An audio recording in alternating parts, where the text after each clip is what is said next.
Hello, guys. All right, this is Conversations with Personal Trainers. I am the fitness floor rep, and these are Josh and Zach, personal trainers here at Lakewood YMCA branch. And we really wanted to talk about goal setting. I know for myself, and I definitely know for you guys ran across the person who says, I want to lose weight. And I just want you guys to kind of talk about that first kind of quote and maybe what's wrong with it, if it is a problem with it. Go ahead, Zach. Okay. So just saying you want to lose weight is very general. It's not much meaning behind it, and you got to get more specific with it. So say you want to lose weight, that's great. That's good. That's good. That's a good goal to have. But you want to get more specific with it. So pick a particular number that you want to get to, a number or amount of pounds you want to lose, body fat percentage that you want to lose. These are all different ways of measuring weight, and more specifically directing towards a goal.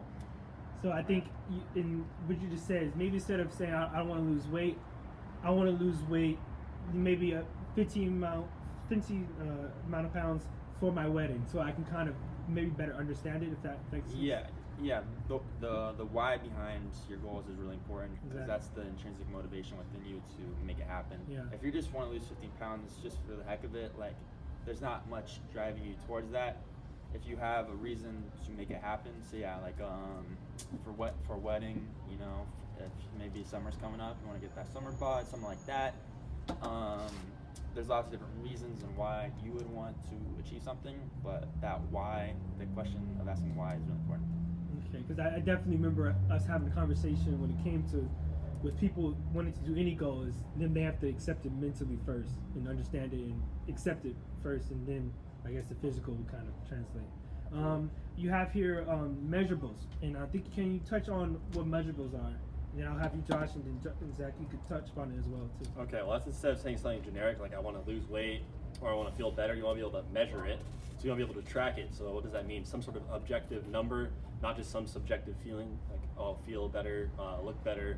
No, like a number, like you want to lose X amount of pounds, take X amount of inches off your waist, get your mile time down to this, something that you can track and is objective. That way it's not just some vague term that you're just kind of chasing, but something that you can actually see and obtain. Yeah, I don't have much to add to that. Measuring is really important. Or actually, I did. Sorry. Having a baseline measurement. So, right from the beginning, having your baseline of where you're starting from, and then so you can track your progress. Yeah. That's what I would add. Now, a lot of us, especially in this time, a lot of us are at home. We have a lot of time on our hands. To kind of, I think what we have here is action plan. And so even maybe if we're not in this quarantine situation, we have a lot of time to kind of structure. Can you guys talk about that and what maybe people should do when it comes to their action plan? Yeah, so everyone's going to be different on how much they want to kind of lay out their day. Some people want to do it like, I'm doing this hour, this hour, or some people just go by day to day. But we'll take the 15-pound weight loss, for example. To make that happen, there's lots of things that go into that action plan. That's your nutrition, that's your activity level, that's your sleep, that's your stress management. So all those kind of components go into your action plan of, I'm gonna, eat at this time, I'm gonna work out this time, I'm gonna get this amount of sleep, I'm gonna reduce stress by, doing whatever you need to do for that, meditation, yoga, those kind of things, and kind of figuring out where you're gonna slot that into the day. Yeah, and if I can, just so me and the audience can understand maybe someone's example of somebody's action plan, can I hear you guys' action plan? Yeah, so that just really means like instead of something like, oh, I'm going to start working out. Well, maybe your personal one. Like my personal one? Yeah. Okay, so like say for now, like I'm trying to gain weight or add muscle, then how I'm gonna program or how I'm gonna train is gonna be, it's gonna be tailored towards that, because specificity, like the way you train is like that's gonna be like the results you get. So you don't want to just I'm gonna start running 5 miles a day because I'm not gonna gain any weight doing that. Like you have to have an action plan that supports the goal that you're trying to achieve. Yeah. So that's the most important thing, not just say some vague statement like I'm gonna start working out. Like what does that mean? Like you're gonna start doing this one day. There's no structure to it. If you want to achieve something, you need to have the steps in place to get there. Yeah, and I think, and I would like you, if you can, touch on your story of you training for your mile run. Can you touch on how your marathon, to train on your marathon and how you got to that part? Okay, well that just has to do with specificity. So if I'm going to be running long distance, then I have to be capable, and my body has to be adapted to doing that. So I'm not going to start doing strength training, and I'm not going to start doing a lot of lifting. So I have to do running, interval training, progressive overload, and slowly add more and more to it. Recover as well, like you mentioned.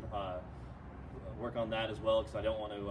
I have to set my body up in a way that I will be able to run a marathon. I'm not going to compete in powerlifting, nothing like that. So your training program has to be specific for your goal that you want to achieve, whether it be weight loss or like a sporting competition or something like that. Because I do remember you from the start.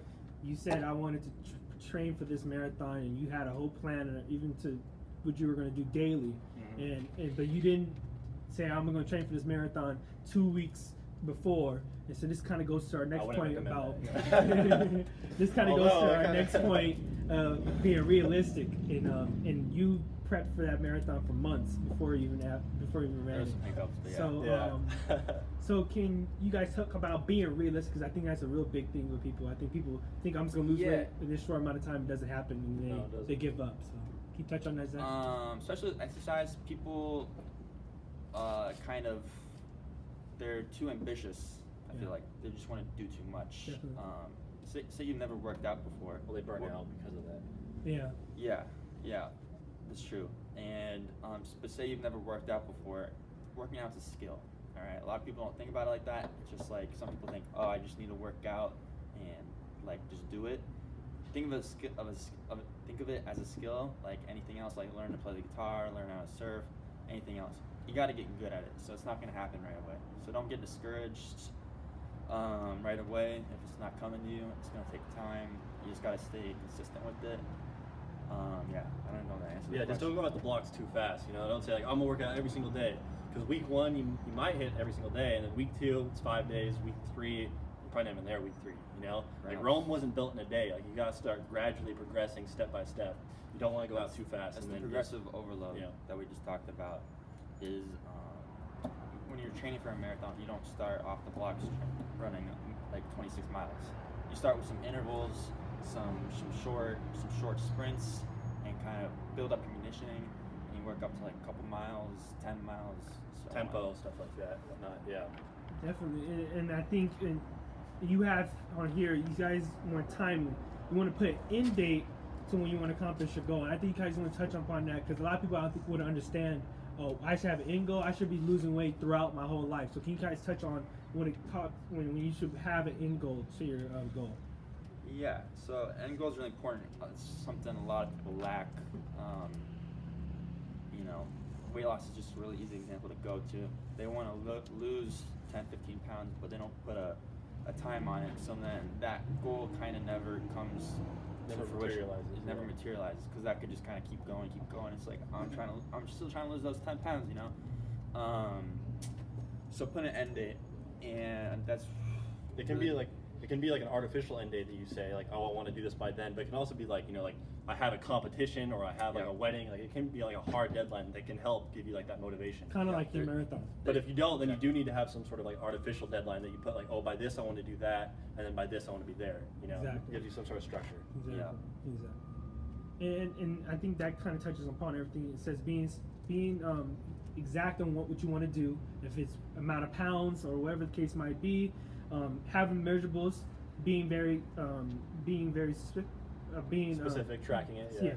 And then having that action plan when it comes to day-to-day workouts, being realistic with those workouts and even your goals, and then having an end goal, so this is not just going forever. Yeah. So you want to give like an example of a SMART goal? You want to give that? Exactly. Can you do that? Yeah.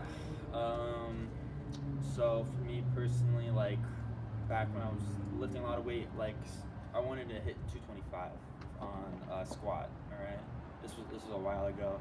This is the first one that popped in my head, but like 225 was just an arbitrary goal of mine that I thought of that I really wanted to achieve. So the specific would be like a 225 barbell squat. The measurable would be 225. That's something that you measure, and then I get my baseline. I don't know what it was at the time. I can't remember.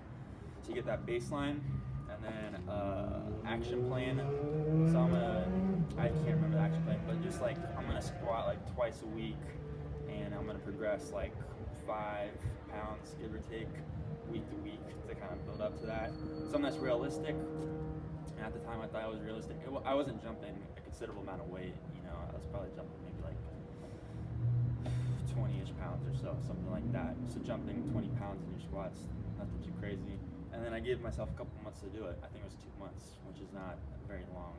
You know, you want to keep your end dates relatively short, because if it's too far out, say you're giving yourself like 6 months, it's a long time, and you can kind of give yourself breaks, or you could.